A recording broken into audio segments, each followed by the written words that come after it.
do we look for in characters? What about the cats we rank as our favorites in the whole of Warriors drew us in and made our hearts flurry with love or excitement? On the surface, the answer is simple. When asked why a certain character is a favorite of ours, we could easily say, because I like them, and leave it at that. However, if we are compelled to look closer, the reasons likely come down to 5 factors. The biggest reasons one might have for enjoying a character are 1. That they're a genuinely morally good cat, 2. That they are well written and have a consistently good characterization, 3. That they are complex or go through a complex emotional journey, 4. That there is something about them that you connect with personally, or 5. They have some quirk or are in a unique situation that interests you. Those are all very big categories, so let's explore each of them individually, and explain how they could impact your love for a character. First is the morally good standard. Some characters have touching levels of compassion, bravery, loyalty, or other examples of heroic virtue that make us feel awe, inspiration, or even pride. We may be amazed or proud at the feats a character was able to perform, or the choices that they made, and be inspired to rise to their level if we are ever in a similar situation. Characters like Greywing, Leafstar, Briarlight, or Firestar may be cherished for these sorts of reasons. Also in the category are cats that people may refer to as good beans or something similar. They're sweeties who you would want to be friends with if you were to meet them, such as Thrushpelt, Fernsong, Lilyheart, or Dovewing. Cats in this category don't need a ton of complexity, growth, or even focus in a story to be loved. They're just good. However, being morally good cats is far from a requirement for people to enjoy a certain character. If it was required, no one would like villains like Ashfur, Darktail, or Hawkfrost. There are still 4 other factors that characters can have an abundance of. And one of these is consistency. This doesn't have to mean that the character is identical from one moment to the next and never grows, but it does mean that when there is growth, it is explicitly grounded in the narrative and that the change doesn't stretch beyond the reasonable limits of their characters.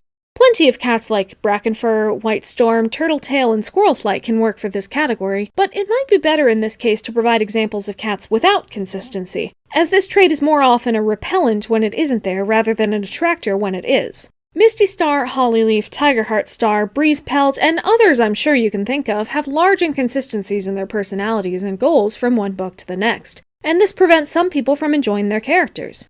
This is also the factor most likely to be termed badly written, since it relies on all the editors and authors from one book or arc to the next to keep up with what their characters were meant to do, and to have a clear vision from the beginning for who they were supposed to be. The next factor to discuss is complexity, and it is one of the easiest to understand but a more difficult one to explain. Complexity has to do with the number of different personality traits and goals that make up a cat, and how easily those goals or traits could be and are pitted against each other, forcing a cat to make difficult decisions that can define them, and in turn create a more interesting story. Cats like Bluestar, Clearsky, Jayfeather, and Crowfeather have more complicated pasts, personalities, and goals that give them moments as heroes and moments where they do wrong, all while being part of the same character. Many people are drawn to these sorts of characters as they feel more real and varied than stock hero and villain characters would, and you can push them in both directions in your story to make them relatable and make them struggle and grow more easily. Complexity doesn't have to be done well to make a character well-loved either. As I mentioned, Hollyleaf is quite inconsistent in her writing. Whether her goals are to uphold the code, fulfill her ambition, destroy the world, or save it, and why changes in almost every book. But the numerous goals and large swing in morality she has also make her complex and lead quite a large body of people to love her character. People who are drawn to complexity above all will probably enjoy more main and secondary characters than anything else, since they have the space to show off more of their personalities and struggles. However, there are certain background characters that, if they give them attention, may also catch their eyes.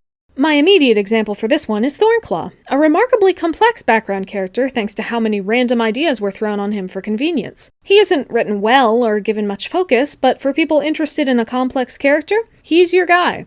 If you'd like a more detailed description of him, I'll leave a link to my video about him in the iCard here and in the description.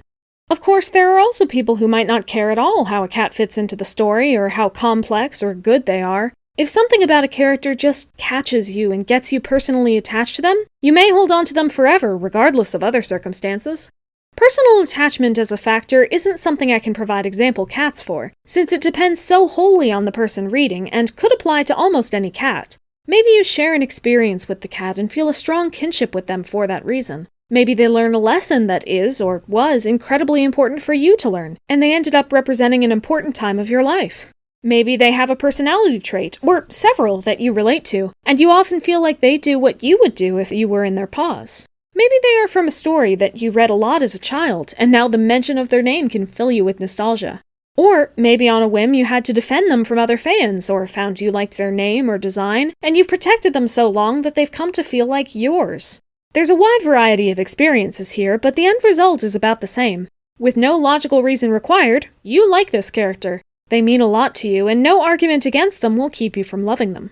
This is one of the more dangerous factors, and I'm sure many of you can already see why. There's nothing at all wrong with becoming personally attached to a character, but if you take them too personally, you may get upset with people who don't like that character for any number of reasons, and even if you don't take it too far and hurt the person criticizing a favorite character, you may get hurt yourself, as if they are criticizing you. If you do feel like this resonates with you, it's always better to step back from the conversation, or from the platform as a whole if need be. It's a tired sentiment by now, but remember that these are fictional characters, and someone else disliking a character will never take away from your right to enjoy them. Finally, we arrive at the fifth and final factor. Perhaps you aren't personally invested or alike to a character, but just the idea of them still excites you and makes you want to read or write or draw about them, without much rhyme or reason. If so, this love falls under the factor I will generally term interest. This describes characters whose potential or place in the world is just unique and interesting to you. It could be Mothwing and Cloudtail's lack of belief in StarClan, Daisy and Stormcloud's places as former outsiders turned members of the clan, or Minty and Princess's status as kitty pets who will never join the clans but are cute and interesting anyways. You might like the sisters, tribes, or warrior clans' unique societies, or the evil backstory potentials of Bone, Fury, or Snowtuft. Alternatively, you might have seen Bristlefrost, Jagged Peak, or Longtail, and immediately been struck with what amazing arcs they could have, only to be gypped by an unfortunate turn in their narratives. Still though, you have the ideas for their potential in your mind, the stories they could play out, the cats they could become, the good they could do for the world. And none of that is leaving just because it wasn't and will never be part of canon. The possibilities for what created the interest are nearly endless. The key part of this factor is just that the canon material never fleshes the character out or dives into the ideas that you see for them. And that only makes you want to engage with the character on your own even more. Writing AUs, making maps, talking about them whenever you can. You want to do them justice in a way canon never could. It should be said that you don't need to be impacted by all of these factors to think highly of a character, even your very favorite one. It is the sum strength from each of these factors that usually determines your overall love, not the sheer number of factors a character touches for you.